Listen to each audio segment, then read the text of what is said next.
All right, ladies and gentlemen, I hope you had a wonderful day. You guys said you missed this style a little bit, and we have so much to focus on, but Powell pulled a fast one on us, and I want to go over why today was so important. We're going to go over all the plays. It was a really, really good day. There was a lot of good and bad, but if I could tell you anything right now, we have a lot more to come, and like I've been telling you, we have a very, very big event on Friday. So I got two important things to show you. I want to go over pretty much every single Fed statement from the beginning of the year, and I just want to point a very simple observation out, because what happened today, I'm telling you, it was truly unique. You had a change in the statement, and it was very, very dovish. Wait till we go over the plays. I even closed out some of my shorts. I didn't add long to it, but I was like, wait a minute.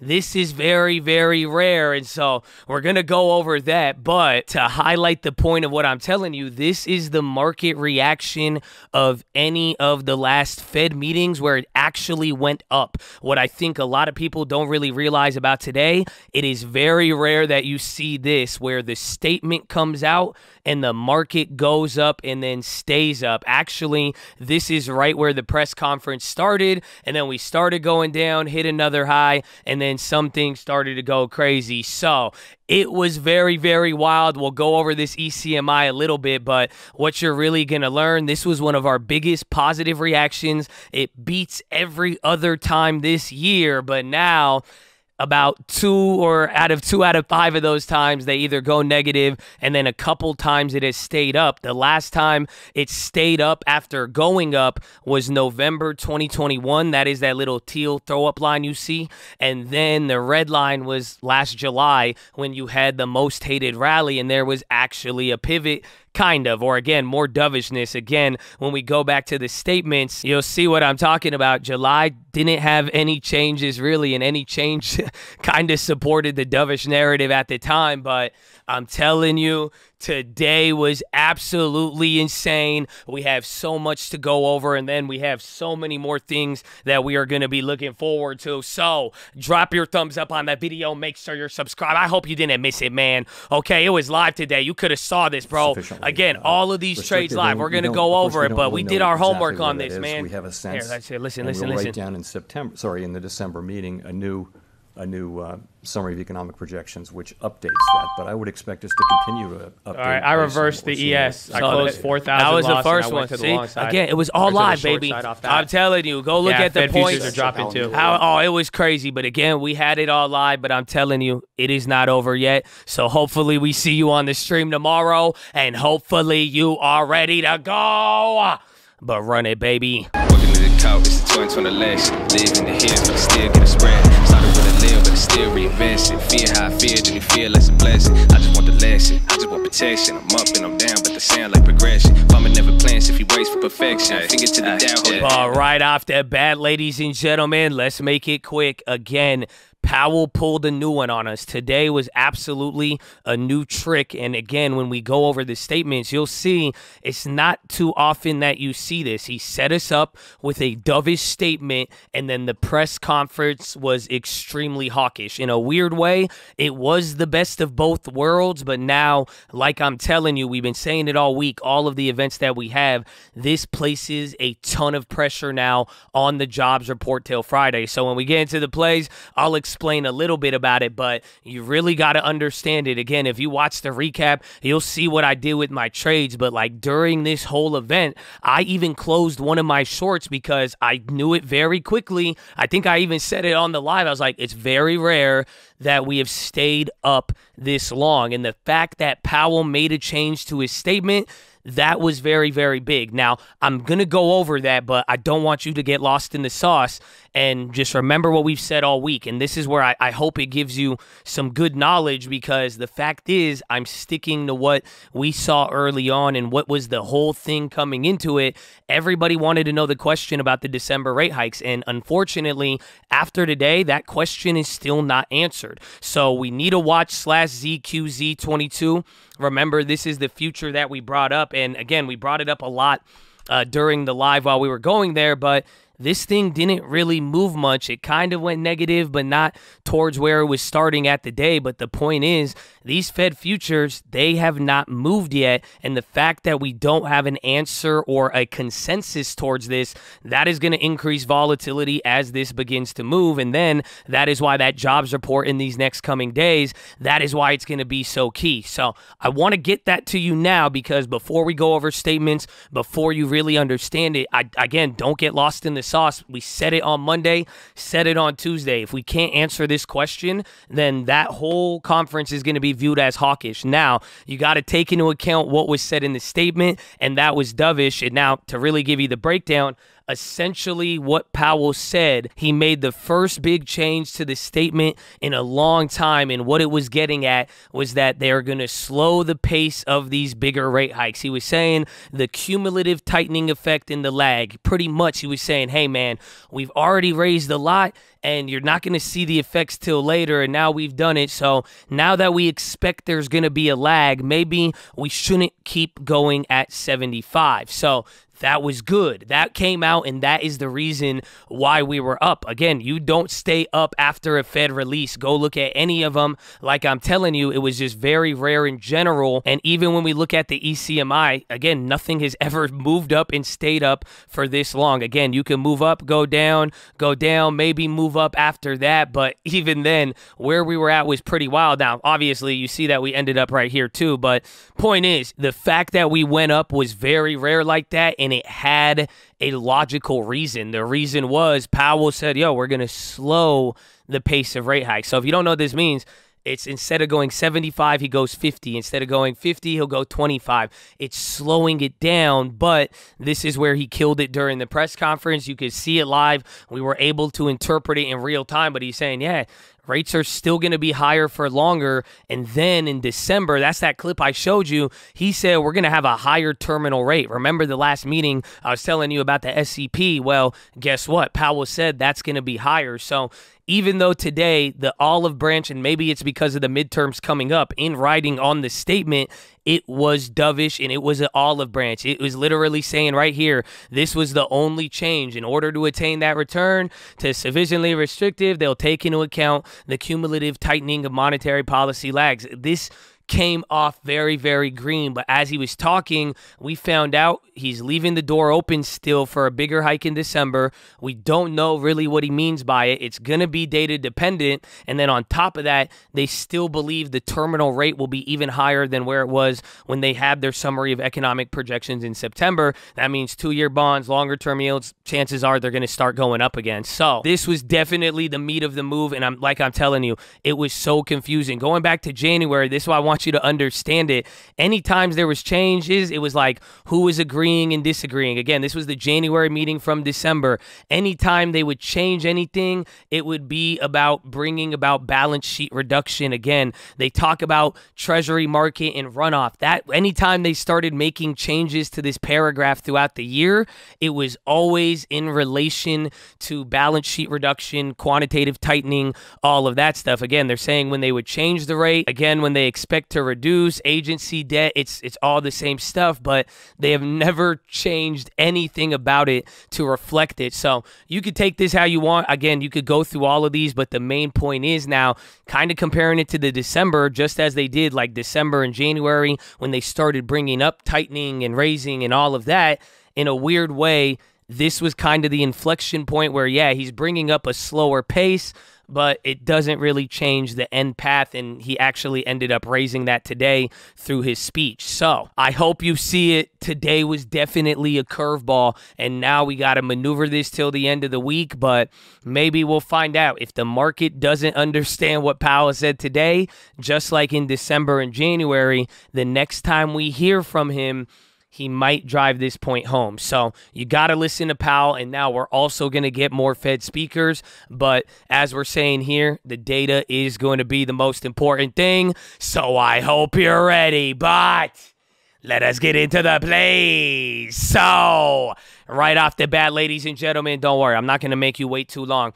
How do I feel about this, man? I'm bearish until the jobs report, and even then, I'm kind of bearish on the jobs report in general. However, even though you had a lot of good jobs data today, and it has already produced negative responses in the market, just think about it now. With what Powell outlined today, if that jobs number goes high and it matches the vacancies, then the market is not going to like it. And literally, I'm saying Friday is probably going to be the powder keg because there's still the options, even coming into the next couple of days. Everybody's still debating this. You got, who was it? It was one of the Gunlock. He was saying how, oh, I don't think the Fed is going to do 50. This is why we have to watch /ZQZ22, the Fed futures, and people talking ain't going to move it. Maybe positioning, but it has to be the bonds, and that is what we need to see, and that will confirm it. But essentially, I'm bearish until the jobs report. You'll see what I did with all of my plays, but that being said, anything could happen, and you got to be fair because all the time, ADP and jobless claims, it won't accurately reflect the non-farm. So we'll see, but that's going to be Friday morning. That is the first play. Then play number 2. This is one that I'm still holding here overnight, but /ZN, I made a play on the bonds, but IEF is another play that you could do for the 10-year. So the reason why I like to play is simply because the bonds barely moved today, and they were the ones leading. So it kind of makes sense, but what I'm saying is if we get any more developments out of any of this, there's going to be a lot more meat on the bone for the bonds here. Again, especially as the markets now are going to figure this out, and we'll see how everybody digests the comment of a higher terminal rate in December. So obviously data will move that, but far as the play, I'll take you to it and you can see /ZN. I made the play. I went -1 on the futures at 110.090, which I believe is like right here. So I'm a little up on it, and remember, pretty much every 0.1 or 2, it's going to move a lot, so I don't even know where it's at right now. Yeah, so it made back a little bit of that loss from there earlier, but overall we're up. But I made that literally around here. I believe the time on the trade was 12:32, so literally right here on this candle. That is where I shorted it, and this is the one that I plan to write out. But I'm telling you, it's extremely risky. Every one of these candles can cost you a lot of money on the bond play, so be very careful. And again, IEF, that is just like TLT, but instead of 1 to 30 year, this is 7 to 10 year. So you're lowering up the range a little bit, but I would definitely be watching these after we get that data. But that is play number 2. And then finally, baby, XOM. I want you to understand this. Unfortunately, it could hurt some of our other plays like UNG, but we were talking about this. If the rate hike odds move bearish, then the dollar is going to get stronger, and that will clap the oil and commodities. So a little bit more. Again, they're going to have to deal with winter, and we're going to see there, but just don't forget that strong dollar and aggressive Powell, that it does not bode well for any of this. So I already had the short on XOM. I added 50 more shares throughout the day short. So now I'm short on 100. But beyond just the dollar thesis and all of that, they have the political risk, and they're hitting all-time highs, and they already reported there. But now that leads into the bad part. They're an outperformer, and that is scary in this market, and I usually get killed going after the meat on the bone. So obviously it works when it works great. But if it don't, I mean, you're going to have to pay for it. So don't forget. But that is your third play, and now getting into the rest of the trades. So I have them all here. You're going to see it. It's actually crazy. And hold on, I think I'm in a future right now. Yeah, actually, let's see. So actually, let's go to it. I did this one at the bell. It's another 200 bucks, I guess. I kind of want to hold it. This is what I was going for. China's not going to open up. I don't know, Chad. So maybe, again, this is exactly what I was looking for. 375. I'll take it. I'll take it. We'll just do it for the video. You know, again, I think we could go past towards all of them. So please hold. All right, another $200 there. So you'll see. We'll add that one to the trade. So that was kind of cool. A little bit of a live trade during the, again, and if you watch end of the day, I told you what was going to happen with it. It opened up, so I won't get too greedy. But now let's go over all the trades, and I'm going to show you a little different now that we have the screen here. The first trade of the day, I actually closed out my Netflix at 6:36 a.m. So I believe I was sadly right here. I closed it at around 285. I still made $200. I guess we could have got another $10 a share. I would have had another $200, but closed out of that one with profit. Then my next trade, it was a NQ. Again, I'm going over all of these right here. I did a small flip. This one actually paid out a couple of $100, and I'll show you guys here on the chart. This is where I'm saying I want to show you a couple of these, but I don't know how much time it's going to take, but it was like, what, 728 right here. So let's see the candle. So that was me at like 11/12/66. Went up, went down, then shot up, and then I closed out around 746 at 11/12/80. And again, this one was like a couple, I think it was like $300. And then we did another one, and then I went after another one, then I stopped out of it for a $100 loss. And then we had the BA news. We called it out with Investor Day. I only made like $20. I would have made another $10 per share. But that one was a good one. Then this was the NQ that I lost on. Again, shout out even Fast Stock News on Twitter. He posted some early news on Apple there. It was like old in there, but then we started dropping. I said, hey, I'm not going to get trapped again. I took a quick $100 loss after making the 300 there. Then it went down, but again, we still stayed in the game. We were able to do a little bit more, but I just waited till the event. And then as we were up, sadly, I closed out of the McDonald's and I took a $2,300 loss. I mean, I could have made an extra $500 if I waited. I even closed out of an MNQ that I was short on, and then I bought another NQ here, and this was another 20 points. It was like another $300-400. I flipped a big one, but this was me covering my shorts. And I told you guys yesterday, and the reason is, and that's why I really hope you understand, you know, what happened here and how it all played out, because when it's all said and done, this is what I was telling you. It was up, it was bullish. I said, okay,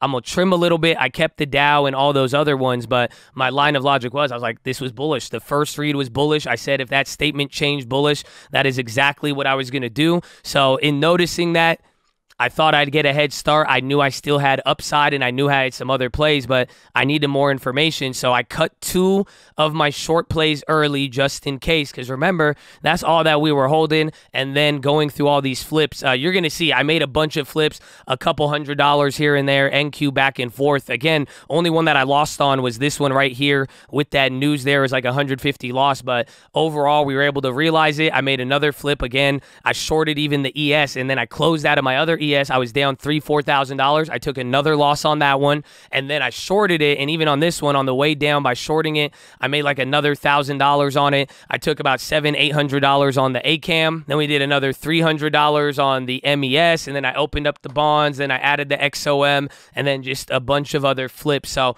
overall, I booked the losses of $6,000, but then I realized a little bit over $3,500 to balance it out. So really, it was like a $2,500 difference from yesterday, but now I closed out of profits, and now what I'm holding left, well, the big trade that's going against me, we got $2-3 grand of profit back on that between the last couple of days. My ES now, it says my options are down, but again, I have all my capital and we're ready to go. And even then, we took a big loss on it here today. Totally fine with that, but like we said, we were able to fight back and realize. And then 6B, that loss is almost cut in half from the beginning of the week. My old meta, that one's clapped. We're still in the bonds, and then the weed play still holding up, and then XOM and Yin surprisingly holding, and then that's Tesla I still have, and that one's unfortunately down by 288, but I think we can move around with it. But that's what I'm holding now at this point. I have a lot more downside. I'm going to write it there, but even in the meantime, any pops, drops, whatever, we got a lot of cash and we're ready to go, and I feel very, very good with how we played it. I could have done it a little better if I just waited to close some of these shorts, but again, in the heat of the moment, considering that and just noticing what we noticed in real time, it was a giant rug pull, but it could have been very, very good on some end and then very, very bad. But I'm sure if you watch this stream, we were very prepared. I loved how it turned out, and now I'm excited coming into the rest of the data, and we're going to be able to see how we do this thing. So it was exciting. I hope you've, oh my gosh, I did it again, Chad. Damn it, I forgot. I don't have it all. Because, like, I keep, that's it. That's the play. So maybe I'll leave it here and I'll tell you why. But just thank you for being here. And I love all y'all. And I hope you've been learning, man. And God bless you. And drink that water. I won't even go too crazy on it, baby. But it's game time, baby. And you're made for it. I told you. So stay in the game. And we got a lot more. I'm telling you, I can't hold it back, baby. We got to go. Free throws and defense. Don't let them play with you, baby. And it's going to be a good one. But I love you. Have a wonderful day. I'll see you on the stream. And peace out.